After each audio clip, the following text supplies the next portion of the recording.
GBK kembali membuktikan reputasinya sebagai salah satu stadion paling angker di Asia. Pada laga kualifikasi Piala Dunia 2026 antara Timnas Indonesia dan Bahrain, atmosfer stadion berubah menjadi lautan merah yang menggelegar. Kemenangan Indonesia atas Bahrain mengembalikan semangat dan harapan untuk melaju ke Piala Dunia setelah dihancurkan Australia 5-1 kemarin. Namun, bukan hanya semangat dan harapan yang kembali, tapi kebanggaan. Karena kita bisa menghancurkan Bahrain di Gelora Bung Karno. Setelah apa yang mereka lakukan di leg 1, imbang karena kontroversi wasit. Beberapa di antaranya, wasit Ahmed Alkaf dikenal mudah memberikan kartu pelanggaran dalam pertandingan yang dipimpinnya. Hal itu juga terlihat dalam laga Indonesia versus Bahrain. Namun, dia tampak lebih banyak memberikan pelanggaran bagi Indonesia daripada Bahrain. Padahal kontak fisik yang terjadi antar pemain cenderung minim. Tak hanya pemain yang mendapat kartu, Alkaf bahkan memberikan kartu merah kepada manajer Timnas Indonesia, Sumarji, saat memprotes pertandingan yang belum berakhir meski injury time selesai. Lalu tidak memberikan tendangan bebas kepada Timnas Indonesia pada babak kedua. Padahal saat itu Rafael Strijk dilanggar pemain belakang Bahrain tepat di depan kotak penalti. Wasit Alkaf hanya memberikan drop ball kepada Timnas Indonesia. Wasit beralasan tendangan bebas tidak diperlukan karena bola mengenai Rafael saat dilanggar pemain lawan. Indonesia pun kehilangan peluang membuat gol. Pada saat pertandingan mencapai menit ke-90, wasit memberikan tambahan waktu atau injury time selama 6 menit. Itu berarti laga seharusnya usai pada menit ke-90 tambah 6. Namun, wasit tidak menghentikan laga tersebut meski waktu tambahan habis. Akibatnya, Bahrain membuat gol pada menit ke-90 tambah 9 atau 3 menit lebih lama dari waktu pertandingan seharusnya berakhir.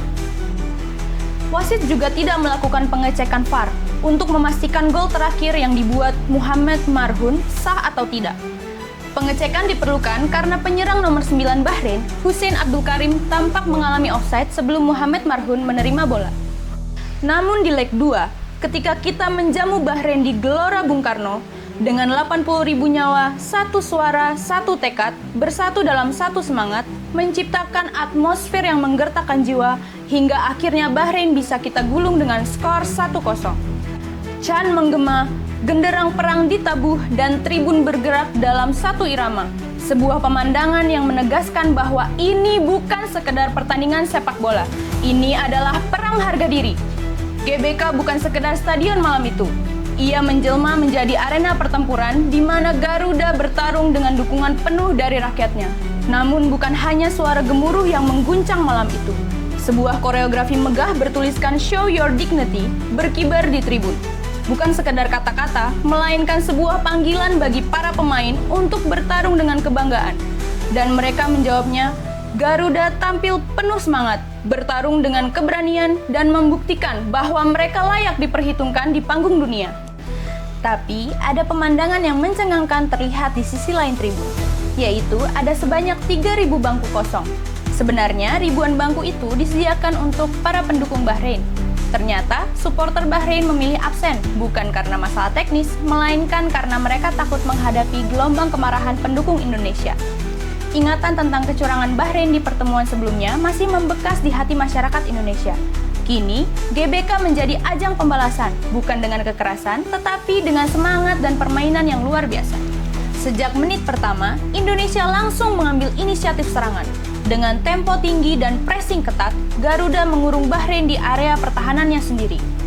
Peluang pertama datang di menit ke-10, ketika sebuah tendangan jarak jauh hampir menjebol gawang Bahrain. Namun, kiper mereka masih sigap menepis. Tekanan tanpa henti akhirnya membuahkan hasil di menit ke-24.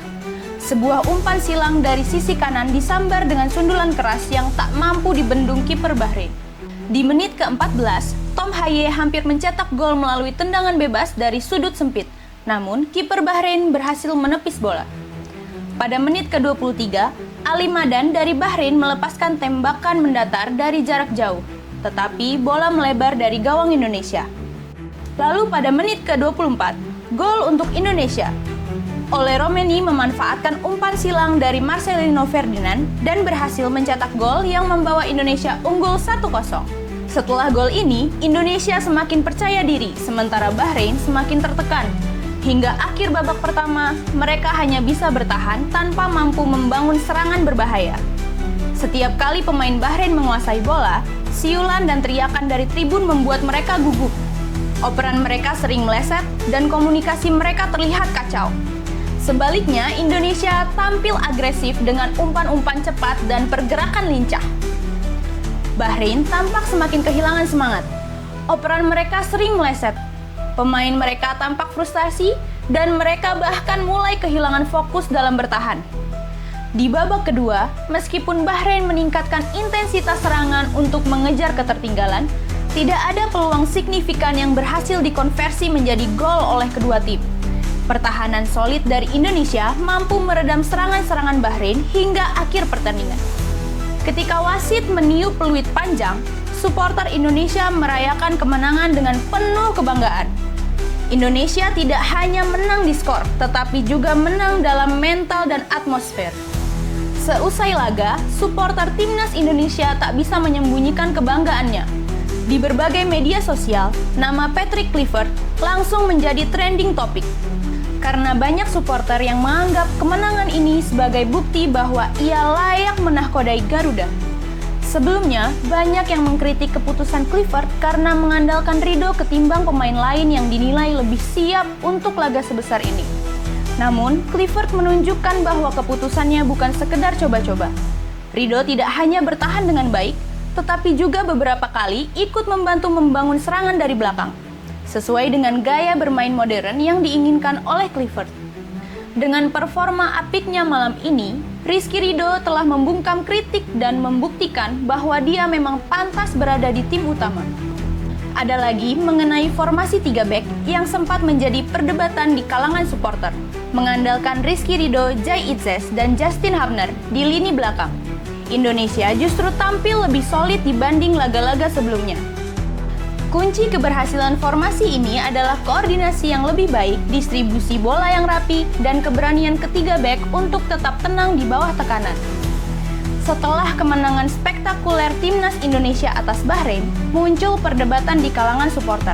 Seberapa besar peran Patrick Kluivert dalam kemenangan ini? Apakah Alex Pastoor sebenarnya lebih berjasa? Banyak yang berpendapat bahwa Pastoor adalah sosok yang lebih banyak menangani taktik dan strategi tim di balik layar. Ia dikenal sebagai pelatih yang sangat detail dalam analisis permainan dan sering terlihat memberi instruksi secara aktif di sesi latihan maupun saat pertandingan. Alex Pastoor sangat berjasa dalam membangun fondasi permainan tim.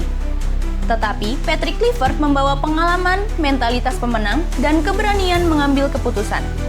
Tanpa Pastoor, mungkin taktik Indonesia tak akan seteratur ini. Tetapi tanpa Kluivert, mungkin kepercayaan diri dan mental juara tim tidak akan sekuat sekarang. Sebagai supporter, hal terbaik yang bisa dilakukan adalah mendukung keduanya.